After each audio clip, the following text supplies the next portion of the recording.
So I still don't understand how Manchin and Sinema decided that they were going to vote yes on a budget resolution with a $3.5 trillion, and then months later, after we've all been working, are just like, oh, I didn't really realize that that is the number I kind of was agreeing to, and that, you know, all the work that you were going to do is going to mean nothing, and I still don't know what number I want and what policies I actually agree with. I mean, Manchin is still willing to have a conversation about policy. We haven't heard much from Sinema, so it's hard to have a conversation with people who sort of flip-flop all the time.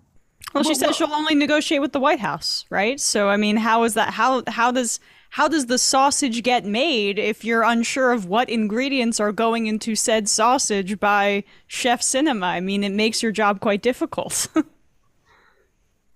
I mean, it's also really interesting, right?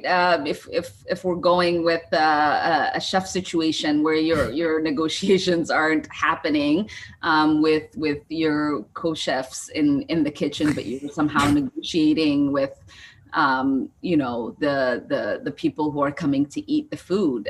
You know, I just don't recognize or refuse to recognize someone who doesn't want to negotiate with the actual legislators, but wants to negotiate with the administration that's not one voting on the bill or writing the bill.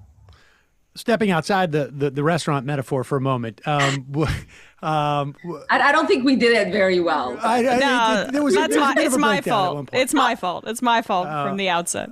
But do you have like I mean, I think Manchin has shown, at least it appears from you know the shadows of this stuff that we see, that there's at least some willingness to negotiate, and we've just gone through the whole chef metaphor to explain that's not necessarily the case with Senator Sinema. Do you have a message? What would be your message to Senator Sinema at this point?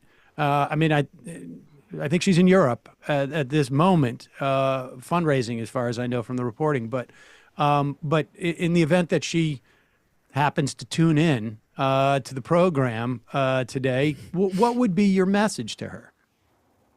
Nothing. I think she's heard enough from her constituents and the people that she's actually supposed to represent. If that hasn't been enough for her, I don't know what I can say to her.